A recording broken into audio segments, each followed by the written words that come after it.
Hi friends, Iman ടിപ്സിൻ്റെ പുതിയൊരു വീഡിയോയിലേക്ക് എല്ലാവർക്കും സ്വാഗതം.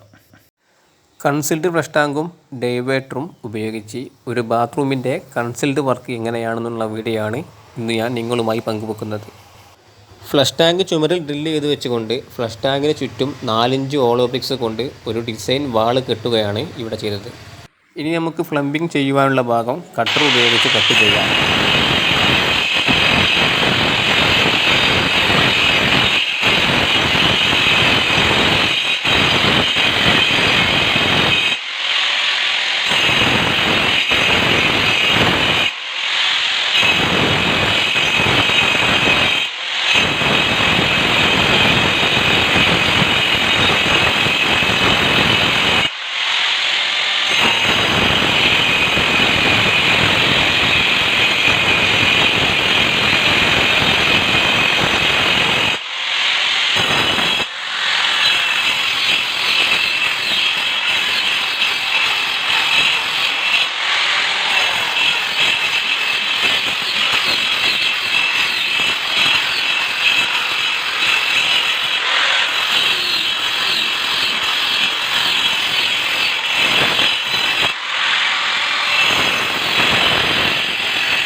കട്ട് വെച്ച ഭാഗങ്ങളെല്ലാം ഉളിയും ആമറും ഉപയോഗിച്ച് പതുക്കെ വെട്ടിയെടുക്കാം.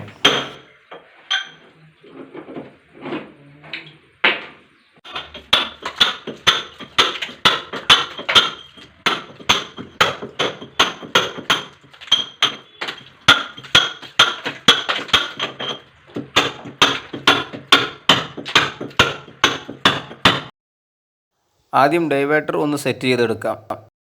ഇന്നും ഔട്ടുമായിട്ട് 4 ഹോളുകളാണ് ഡൈവേർട്ടറിൽ ഉണ്ടാവുക. ഈ 4 ഹോളിലും പൈപ്പ് ഫിറ്റ് ചെയ്യാൻ വേണ്ടി ഈ ഹോളിൽ MTA ഫിറ്റ് ആക്കേണ്ടതുണ്ട്. MTAയിൽ ഇതുപോലെ നല്ലവണ്ണം കൂപ്പർ ചുറ്റിയതിന് ശേഷം സെല്ലാക്കും ഉപയോഗിച്ച് വേണം ഇത് ടൈറ്റ് ചെയ്യാൻ.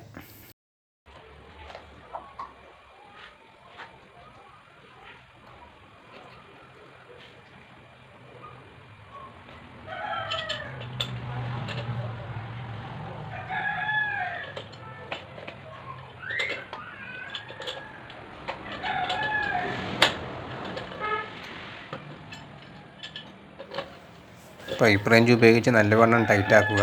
ഒരു കാരണവശാലും ഇതിൽ ലീക്ക് ഉണ്ടാവാൻ പാടുള്ളതല്ല.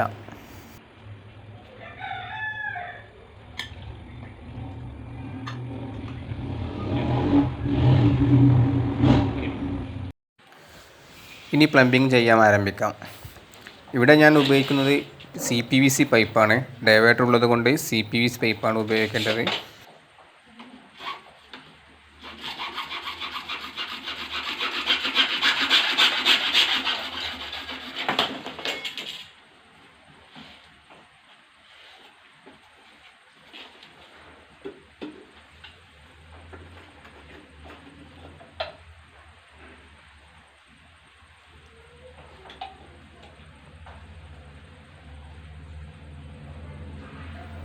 ബാത്റൂമിൽ എവിടെയൊക്കെയാണോ നമുക്ക് പോയിൻ്റ് വരേണ്ടത് അവിടെയെല്ലാം നമുക്ക് പ്ലംബിംഗ് ചെയ്ത് കൊടുക്കാം.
ഫ്ലഷ് ടാങ്കിൻ്റെ മുകൾ ഭാഗത്തായിട്ട് ഫ്ലഷ് ടാങ്കിലേക്കുള്ള ഇന്ന് നമ്മൾ ആദ്യം ഇട്ട് വെച്ചിട്ടുണ്ടായിരുന്നു.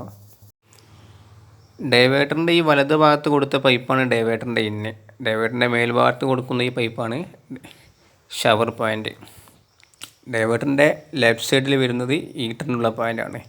ഡൈവേറ്ററിൻ്റെ നേരെ താഴോട്ട് നമ്മുടെ ടാപ്പും.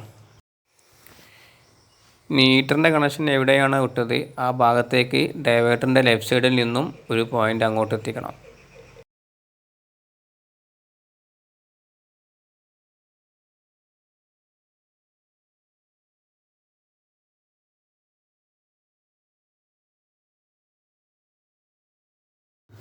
പ്ലംബിംഗ് എല്ലാം ചെയ്തു കഴിഞ്ഞതിന് ശേഷം ഫ്ലഷ് ടാങ്കിൻ്റെ ഉൾഭാഗം നല്ലവണ്ണം സിമൻറ്റ് കൊണ്ട് പാക്ക് ചെയ്യണം. എല്ലാ ഭാഗങ്ങളും റെഡിയാണോ എന്ന് ഒരിക്കൽ കൂടി ചെക്ക് ചെയ്യുക. ചെക്കിങ് കഴിഞ്ഞതിന് ശേഷം സിമൻറ്റ് കൊണ്ട് എല്ലാ പോയിൻറ്റും നല്ലവണ്ണം ഉറപ്പിക്കുക.